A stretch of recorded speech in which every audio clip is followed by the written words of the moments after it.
প্রিয় শ্রোতা, আমন্ত্রণ জানাচ্ছি গল্প পাঠের আসরে। আমি ওয়ারা কারিম। শুরু করতে যাচ্ছি সাগরময় ঘোষের লেখা সম্পাদকের বৈঠকে বইটির ২১তম পর্ব। সঙ্গে থাকুন। অনেক ধন্যবাদ। ধীর পদক্ষেপে বাড়ির ভেতর চলে গেলেন। দীর্ঘাকার ক্ষীণদেহটি ঈষৎ নুয়ে পড়েছে। চেহারা ইস্পাতের কাঠিন্য নেই, আছে জীবন সংগ্রামের ক্লান্তি। ঝঞ্ঝা বিক্ষুব্ধ রাত্রির অবসানে পরিশ্রান্ত লতা বৃক্ষের মতো। একটু পরেই একটা মোড়া হাতে বেরিয়ে এলেন। বললেন, শীতের সকালে স্যাঁতস্যাঁতে ঘরে বসে আলাপ জমবে না, রোদে পিঠ দিয়েই বসা যাক, কি বলো? আমি তাড়াতাড়ি ওর হাত থেকে মোড়াটা নিয়ে ওর পাশে বসেই বললাম, আপনি এত কাছে থাকেন, তবু শান্তিনিকেতনে আপনাকে কখনো দেখেছি বলে মনে পড়ে না। রবীন্দ্রনাথের কাছে অনেক লেখকই তো আসেন, আপনি কেন আসেন না? চুপ করে কিছুক্ষণ চিন্তা করার পর বললেন, প্রতিদিন ভোরে উঠে আমি প্রথমে সূর্য প্রণাম করি। আসলে সে প্রণাম কবিগুরুর উদ্দেশ্যেই। তবে কি জানো, অত বড় একজন মহাপুরুষের কাছে যেতে বড়ই সংকোচ আমার। আমার মুখ দিয়ে কোনো কথাই বেরোবে না। আমি আপত্তি জানিয়ে বললাম, আপনার এই সংকোচ কিন্তু অহেতুক। আপনার মতো লেখক রবীন্দ্রনাথের কাছে গেলে উনি খুশিই হবেন আপনার সঙ্গে আলাপ করে। সলজ্জভাবে জগদীশবাবু বললেন, আসলে আমি লেখকই নই। লেখক হতে হলে যে নিষ্ঠা, যে সাধনা, যে অনুশীলনের প্রয়োজন, আমি তার কিছুই করিনি। তোমার কাছে বলতে লজ্জা নেই, সে ফোকটে পড়ে আমি লেখক হয়ে পড়েছি। আমার এই জোচ্চুরিটা পাছে ধরা পড়ে যায়, সেই কারণে কোথাও যেতে আমার এত ভয়। জগদীশবাবুর লেখার প্রধান বৈশিষ্ট্য যা আমার চোখে পড়েছিল তা হচ্ছে সাহিত্যিক সততা। সমাজের নিম্ন স্তরের তুচ্ছ মানুষগুলিকে দেখেছেন অন্তরের গভীর সহানুভূতির দিয়ে। সে দেখায় কোনো ফাঁক বা ফাঁকি নেই, এবং সেই সব চরিত্র নিয়ে ওর লেখার দৃষ্টিভঙ্গি যেমন তীর্যক, তেমনি খাঁটি সোনার মতো উজ্জ্বল। আমি তাই ওর কথায় প্রতিবাদ জানিয়ে বললাম, আপনার লেখা আমি যতটুকু পড়েছি তাতে কিন্তু আপনার কথায় কোনো রকমেই সায় দিতে পারছি না। আপনার লেখায় ব্যঙ্গ আছে, কষাঘাত আছে, কিন্তু এসব ছাড়িয়ে যেটা বড় হয়ে ফুটে উঠেছে তা হচ্ছে অন্তর্মথিত দরদ আর সত্য দৃষ্টি। মৃদুকণ্ঠে হতাশার সুর এনে জগদীশবাবু বললেন, আমার লেখা সাধারণ মানুষের যদি ভালো লেগে থাকে আমি তাতেই সন্তুষ্ট, কিন্তু বিদগ্ধজনের কাছে এ লেখা অপাঙ্ক্তেয়। আমি বললাম, সাহিত্যে যারা মননশীল লেখক খোঁজেন আমি তাদের দলে নই। সাহিত্যে সত্য দৃষ্টি আমার কাছে বড় কথা। এমন সময় বাড়ির ভিতর থেকে একটি সাঁওতালি বুড়ি ঝি একটা কাঁসার জামবাটি ভর্তি মুড়ি আর ঝোলা গুড় এনে হাজির। জগদীশবাবু বললেন, শীতকালে খেজুরের গুড় আর মুড়ি বড় উপাদেয় খাদ্য। গিন্নি তোমার জন্য পাঠিয়ে দিয়েছেন। এর সঙ্গে একটু নারকোল কুচি পড়লে আরও উপাদেয় হতো, কি বলো? বাড়িতে বোধহয় আজ নারকোল নেই, তা না হলে গিন্নি ভুল করতেন না। আমি ততক্ষণে গুড় মুড়ি ভালো করে মেখে বেশ খানিকটা মুখে ফেলে চিবোতে চিবোতে বললাম, বীরভূমের ঝোলা গুড় আর মুচমুচে মুড়ির তুলনা হয় না। হাসতে হাসতে জগদীশবাবু বললেন, তাই তো বলি, সুকুমার রায় আবোল তাবোলে পাউরুটি আর ঝোলা গুড়ের প্রশস্তি করেছেন। ঝোলা গুড় আর মুচমুচে মুড়ি তো খাননি। যে প্রসঙ্গে আমাদের কথা চলছিল সেই প্রসঙ্গে আবার ফিরে আসার আশায় আমি বললাম, আপনার নিজের লেখা সম্বন্ধে আত্মবিশ্বাসের এই অভাবটা কিন্তু আমার মোটেই ভালো লাগছে না। কিছুক্ষণ নীরব হয়ে রইলেন জগদীশবাবু। ঝুঁকে পড়ে স্থির দৃষ্টিতে মাটির দিকে তাকিয়ে আছেন। একটা কিছু চিন্তা ওর মনকে আলোড়িত করছে তা অনুমান করলাম। একটু পরে আমার দিকে মুখ তুলে তাকাতেই দেখি শিশুর মতো সরল হাসিতে ওর মুখ উজ্জ্বল, দুটি চোখে কৌতুক মাখা। বললেন, আমার সম্বন্ধে তোমার যখন এতই কৌতূহল, তোমার কাছে কথাটা খুলেই বলি। লেখক আমি কোনো কালেই হতাম না। লেখক হওয়াটা আমার জীবনে এমন একটা কিছু স্মরণীয় ঘটনা নয়, দুর্ঘটনা। এটুকু বলেই বাড়ির দিকে একবার তাকিয়ে গলার স্বরটা কিঞ্চিৎ মৃদু করে বললেন, আমার গিন্নি আমাকে লেখক বানিয়ে ছেড়েছেন।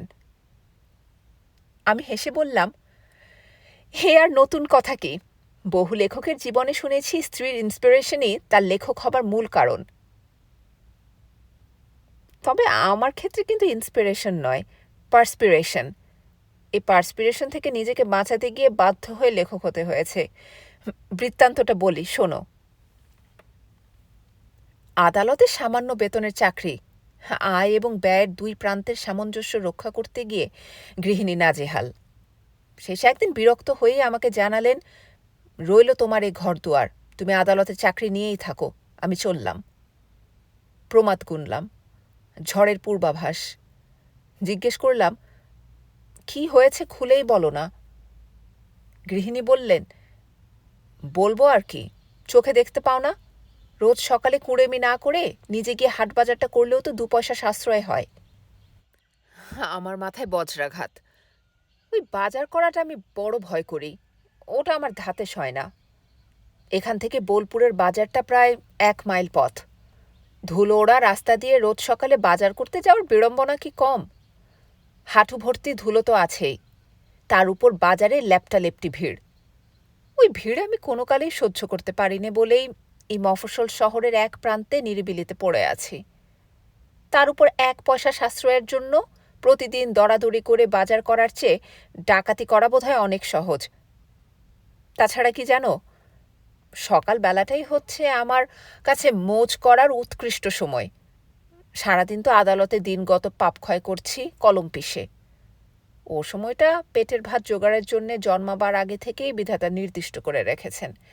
আর রাত্রিটা, এইটুকু বলে জগদীশবাবু আমার দিকে চেয়ে একটু হাসলেন। অবশেষে গলার স্বরটা আরও একটু নিচু করে বললেন, পরের বাড়ির মেয়েকে বিদেশ বিভুঁইয়ে এনে রেখেছি।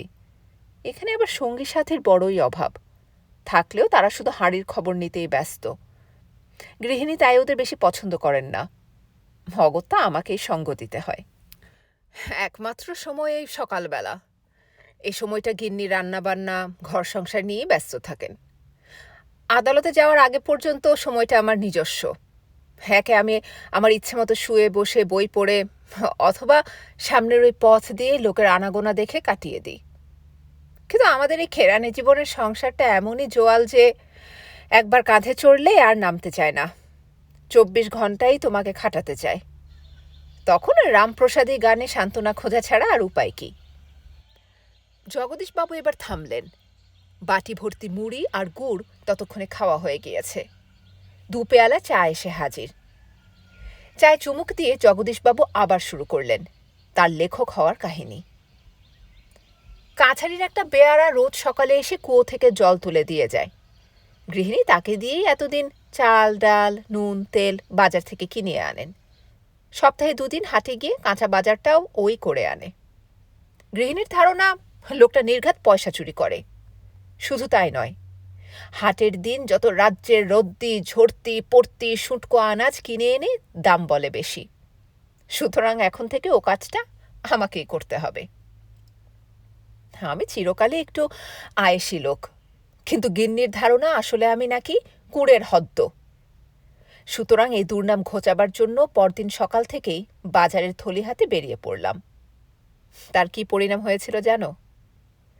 গিন্নির 2-4 পয়সা সাশ্রয় হয়েছিল ঠিকই, আমার বিড়ি সিগারেটের পয়সায় টান পড়ে গেল।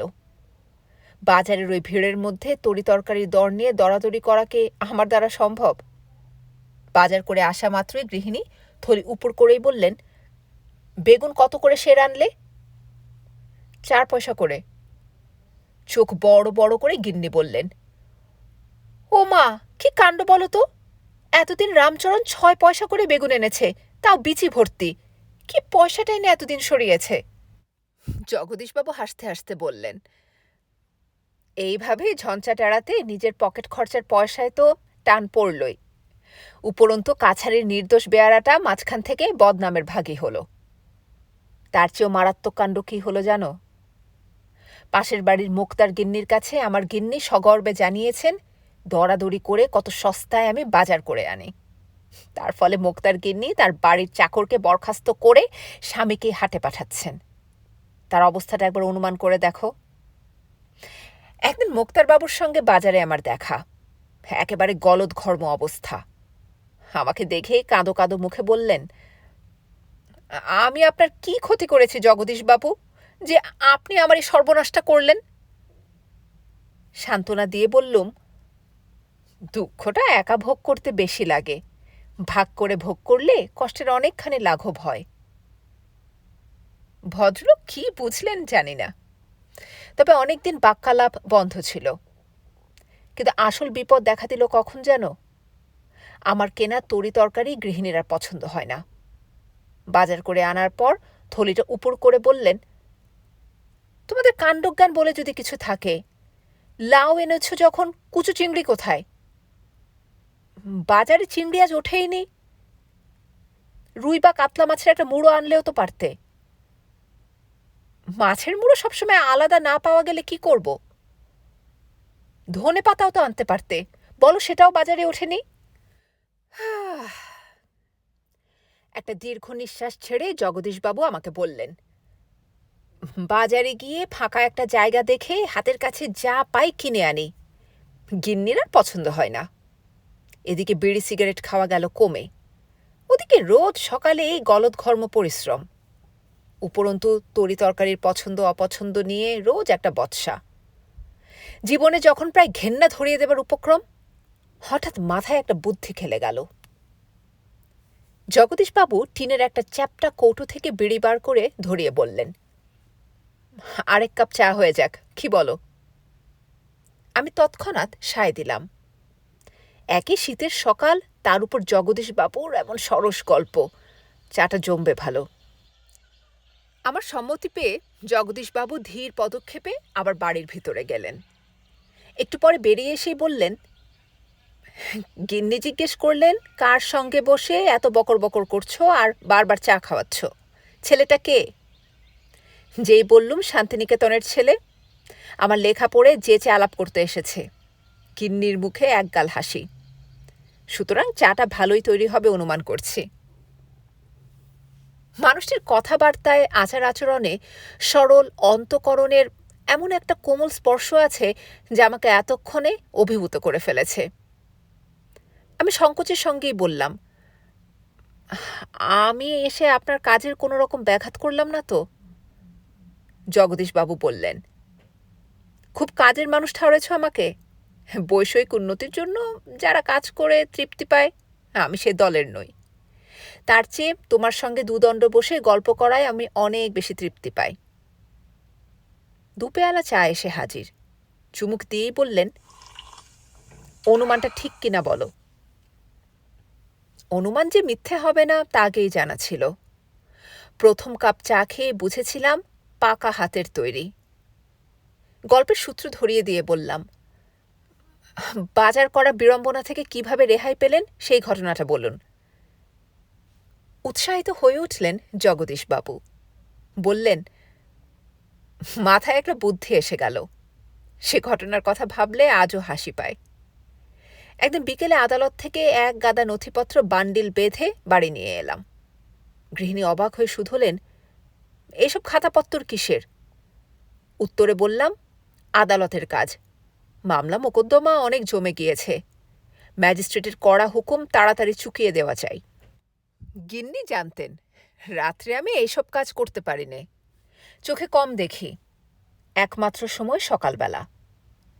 সকালে ঘুম থেকে উঠেই চা জলখাবার খেয়ে আদালতের নথিপত্র নিয়ে বসি মুহুরির কাজে। বাজারে যায় কাছারির সেই পেয়ারা। একটা দিক তো রক্ষা হলো, সকালে আর 1 মাইল ধুলো কাদা ভেঙে বাজারে যেতে হয় না। কিন্তু রোজ সকালে ঘন্টার পর ঘন্টা আদালতের নথিপত্র ঘাঁটা, তারও তো একটা মানসিক যন্ত্রণা কম নয়। শেষে বাধ্য হয়ে লিখতে শুরু করলাম। রোজ সকালে বসে লিখি। গৃহিণী ভাবেন কর্তা আমার আপিসের কাজে কি খাটাটাই না খাটছেন। লিখতে লিখতে একদিন নিজেই আবিষ্কার করলাম যে একটা ছোট গল্প লিখে ফেলেছি। গিন্নিকে না জানিয়ে গোপনে লেখাটা পাঠিয়ে দিলাম পত্রিকার সম্পাদকের নামে, এবং তা যথাসময়ে প্রকাশিতও হল। জগদীশবাবু এটুকু বলে চুপ করলেন। আমিও নির্বাক। বেলা বেড়েছে। শীতের মিঠে রোদ এখন কড়া হয়ে উঠেছে। আমি ভাবছিলাম, যে মানুষ লেখক হবার জন্যে কোনো সাধনাই কখনো করেননি, তার হাত দিয়ে এমন লেখা বেরোলো কী করে? হয়তো মনে মনে অনেক কাল ধরে এ লেখার প্রস্তুতি চলছিল নিজের অগোচরেই। বিরাট বিস্ময় নিয়ে সেদিন জগদীশবাবুর কাছ থেকে বিদায় নিয়ে চলে এসেছি। আর কখনো ওর সঙ্গে দেখা হয়নি। পরবর্তী জীবনে যখন কলকাতায় এসে পত্রিকা সম্পাদনার কাজে নিযুক্ত হই, তখন জগদীশবাবু কলম থামিয়ে দিয়েছেন। পরিমিতি বোধ ছিল তার অপরিসীম। পাঠকদের মন জোগানো লেখা কোনোদিন তিনি লেখেননি। যে মুহূর্তে জানতে পারলেন যে তার স্পষ্টোক্তি পাঠকদের মনোরঞ্জন করতে পারছে না, লেখা দিলেন থামিয়ে। শারদীয়া সংখ্যার জন্য একবার লেখা চেয়ে ওকে চিঠি দিয়েছিলাম। উত্তরে কম্পিত হস্তাক্ষরে প্রায় অস্পষ্ট ছোট্ট একটি চিঠি এলো। সাহিত্যকর্ম হইতে অনেকদিন হইল বিদায় লইয়াছি। পুঁজি ফুরাইয়াছে, দৃষ্টিশক্তিও হারাইয়াছি। ভগবান যাহা করেন মঙ্গলের জন্যই করেন। ইতি। 1950 সালে জগদীশবাবুর ছোট গল্পের একটি সংকলন প্রকাশিত হয়। প্রকাশকের অনুরোধে সে গ্রন্থের একটি ভূমিকা তিনি লেখেন। তার এক জায়গায় নিজের রচনা সম্বন্ধে যে কথা লিখেছেন তা এখানে উদ্ধৃত করে দিলাম। নিজের সম্বন্ধে আমি যতই ফেনাইয়া ফাঁপাইয়া ফলাইয়া লিখি না কেন, কোনো সুরুচি সম্পন্ন ব্যক্তি তাহা গ্রহণ করিবেন না। হয়তো হাসিবেন এবং হাসাহাসি করিবেন, আর অনুপস্থিত লোকের হঠাৎ আসিয়া গাম্ভীর্যের সঙ্গে বাগাড়ম্বরপূর্বক সাহিত্যের প্রয়োজনীয়তা, কার্যকারিতা, দায়িত্ব, স্থায়িত্ব, উদ্দেশ্য প্রভৃতির ব্যাখ্যা করা হইবে ততোধিক হাস্যের কারণ। তবে একেবারেই যে খবর নাই, কিংবা সব খবরই যে বলিতে আমি অনিচ্ছুক, এমন নয়। একটি খবর দিব। বোলপুর টাউনে গেলাম। কিছুদিন পরেই মাসিক পত্রের মাধ্যমে ক্রমে জানাজানি হইয়া গেল যে আমি একজন লেখক। দুটি বন্ধু পাইলাম, শ্রী ভোলানাথ সেনগুপ্ত ও শ্রী শান্তিরাম চক্রবর্তী। তৎপূর্বে ভোলানাথবাবু তার সুরচিত গরুর গাড়ি কাব্য ছাপাইয়াছেন। ওই দুটি বন্ধুর মানুষের অন্তরের তত্ত্ব হৃদয়ঙ্গম করার অসাধারণ শক্তি দেখিয়া এবং তাদের রসালো রসিকতায় মুগ্ধ হইয়া গেলাম। তাহারাই একদিন প্রস্তাব করিলেন, গল্পের বই করুন একখানা। জানাইলাম, প্রকাশক পাইব না। সেখানেই উপস্থিত ছিলেন সেখানকার কানুবাবু, শ্রী ব্রজজন বল্লভ বসু। তিনি জানিতে চাহিলেন, ছাপিতে কত টাকা লাগিতে পারে? বলিলাম, 100-250। আমি দিব, ছাপুন। কানুবাবু যথাসময়ে টাকাটা দিলেন। বিনোদিনী গল্পের বই ছাপা হইল। 20-25 খানা বই একে ওকে দিলাম।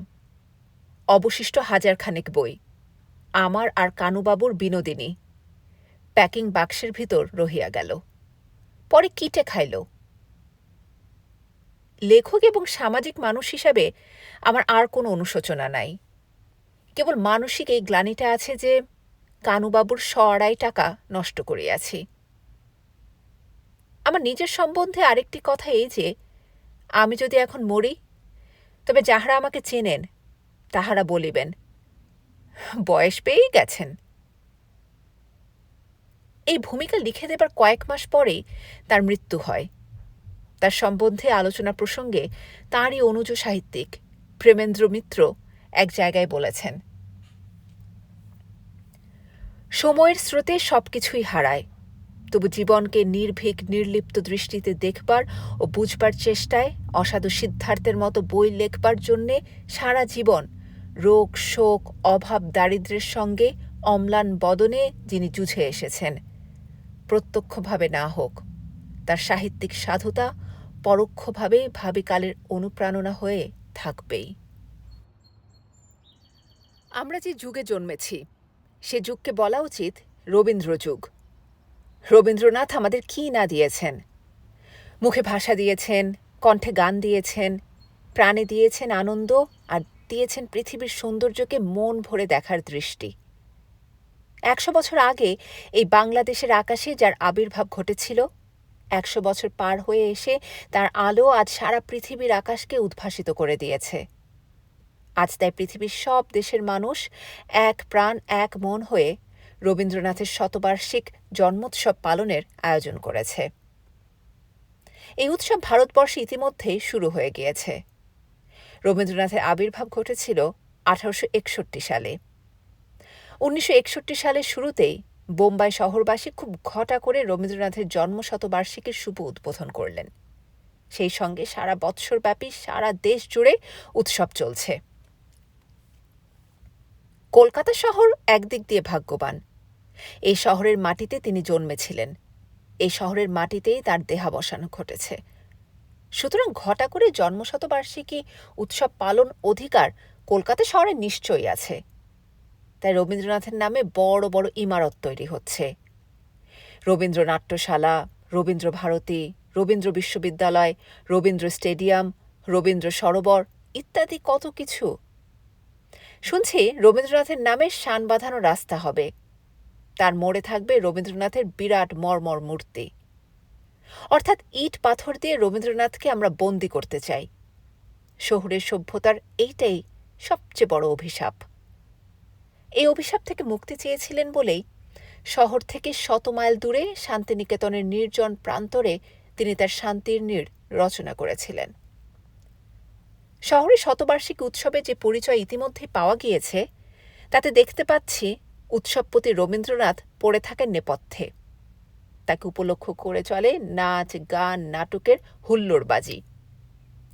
কলকাতা শহরে পাড়ায় পাড়ায় অলিগলিতে কম্পিটিশন দিয়ে সরস্বতী পুজো হয়। লাউডস্পিকারে ঘুম তাড়ানো মাসি পিসির আধুনিক গান, আর বিসর্জনের দিন রাস্তায় লরিতে সরস্বতী মাই কি জয় ধ্বনির সঙ্গে রকবাজদের রক অ্যান্ড রোল নাচের মাতামাতি দেখে বড়দের নিন্দে করে বলতে শুনেছি, আজকালকার ছোঁড়াগুলো গোল্লায় গেছে, বউয়ের সঙ্গে সারা বছর সম্পর্ক নেই, শুধু পুজোর নামে চাঁদা আদায় আর হই হল্লা। কিন্তু সরস্বতীর বরপুত্র রবীন্দ্রনাথের জন্মোৎসব নিয়ে বড়রা প্রতি বৎসর কলকাতা শহরের পাড়ায় পাড়ায় যে কাণ্ডটা করে তার নিন্দা করে কে?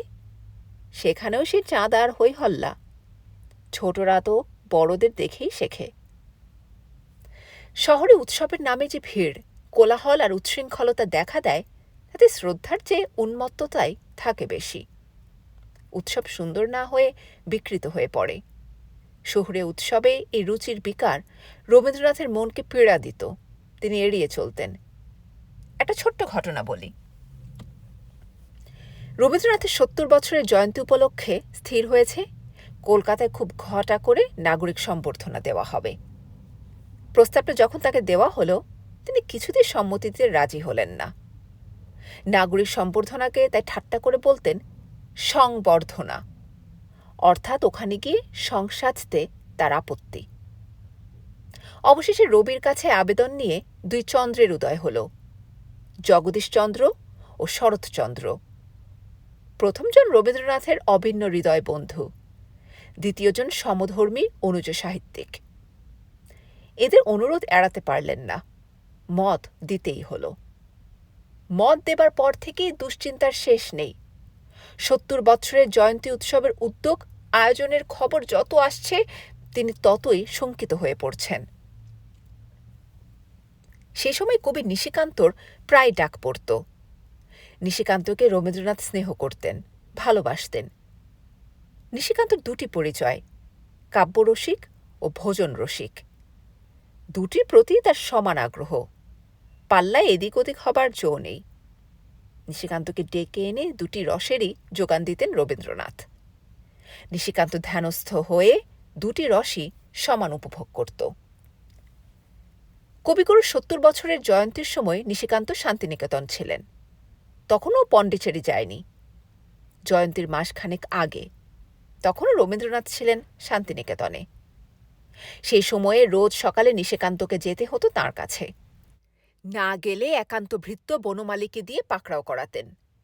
কখনো বা একান্ত সচিব অমিয় চক্রবর্তীকে পাঠিয়ে দিতেন নিশিকান্তর ঘরে, তাকে উত্তরায়ণে হাজিরা দেবার জন্যে। হাজিরা দিতে হতো।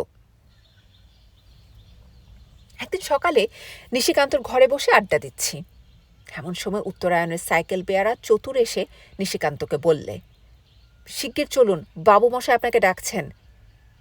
রবীন্দ্রনাথের কাছ থেকে তলব এসেছে। আমার দিকে তাকিয়ে নিশিকান্ত বললে, তুইও চল, আজকাল গেলেই গুরুদেব সন্দেশ খাওয়ান, বড় বড় সাইজের। এসব ব্যাপারে আমি তো এক পা তুলেই আছি। দুজনে গুটি গুটি উত্তরায়ণে গিয়ে হাজির। নিশিকান্তকে দেখা মাত্রই উৎফুল্ল হয়ে বললেন, এই যে কান্ত কবি, তোরই প্রতীক্ষায় বসে আছি। এই দেখ, কত কবিতা এসেছে। জয়ন্তী উপলক্ষে আসা বহু বাঙালি কবির কবিতা রবীন্দ্রনাথ একে একে নিজেই পড়ে শোনাতে লাগলেন। ওদিকে বনমালী ততক্ষণে 1 প্লেট মেঠাই সামনে ধরে দিয়েছে। কবিতা শুনতে শুনতেই তার সদ্ব্যবহার চলছে। কবিতা পড়া শেষ হলে পর একটি চিঠি আমাদের পড়ে শোনালেন। কলকাতাবাসী একজন রবীন্দ্র ভক্ত তাকে চিঠিতে দীর্ঘ ফিরিস্তি দিয়ে জানিয়েছেন যে কলকাতায় জয়ন্তীর আয়োজনে কি ঘটাই না করা হচ্ছে। টাউন হলে বিরাট মিটিংয়ের আয়োজন, কলকাতায় শতাধিক বিখ্যাত ব্যক্তির স্বাক্ষর করা মানপত্র, কোন কোন প্রতিষ্ঠান মাল্যদান করবে ইত্যাদি বিরাট এক তালিকা। চিঠিটা পড়া শেষ করেই রবীন্দ্রনাথ দীর্ঘ নিঃশ্বাস ফেলে বললেন, আমার জয়ন্তী এই শান্তিনিকেতনে মানাতো ভালো। আমি যে নিসর্গ প্রকৃতির শোভা ভালোবাসি, স্বভাব সুন্দরী যে আমার মানস সুন্দরী তা কে না জানে। একটি ছোট মেয়ে আমাকে মালা চন্দন দেবে, তোরা সকলে পুষ্পার্ঘ্য দিবি। শাস্ত্রী মশাই আর ক্ষিতিবাবু মন্ত্রপাঠ করবেন, গানের দল গান করবে, কেউ হয়তো একটা কবিতা আবৃত্তি করল, শঙ্খ বাজল, ঘৃত প্রদীপও আছে। ধূপের গন্ধের সঙ্গে ফুলের গন্ধে মিশে রইল আমার জন্মদিন। বলতে বলতে স্তব্ধ হয়ে গেলেন কবিগুরু। কিছুক্ষণ পর আবার বললেন, ওই পারুলডাঙ্গার মাঠের পূর্বাকাশে, ওই দিগন্তে যেমন করে দেখতে পাই আমার জীবনের প্রতীক প্রভাত সূর্য, তাকে কলকাতা শহরের সৌধে বসে দেখতে পাব। রাজ অট্টালিকার চেয়ে আমার সিমের লতার বেড়ায় ঘেরা শ্যামলী কুটিরই ভালো। মহানগরীকে আমি পাষাণ গড়া পাষাণ কারা বলেছি, আর এখন সেই মহানগরীতেই আমার জন্মজয়ন্তী করার জন্য বিপুল আয়োজন চলছে। আপন মনে কথাগুলি বলে গেলেন রবীন্দ্রনাথ। এ আক্ষেপ আমাদের কাছে বলছিলেন তা নয়, তিনি যেন নিজের মধ্যে নিজেকেই বলছিলেন, খুব তন্ময় হয়েই বলছিলেন। এই ঘটনার উল্লেখ করার একটা কারণ আছে। কলকাতা শহরে পল্লীতে পল্লীতে পাল্লা দিয়ে যখন রবীন্দ্র জন্মোৎসবের নামে নাচ গান হল্লার হিড়িক চলে, সেই সময় আমার স্মৃতিপটে উজ্জ্বল হয়ে ওঠে শান্তিনিকেতনের শান্ত পরিবেশে রবীন্দ্র জন্মোৎসব পালনের একটি সুন্দর দিন।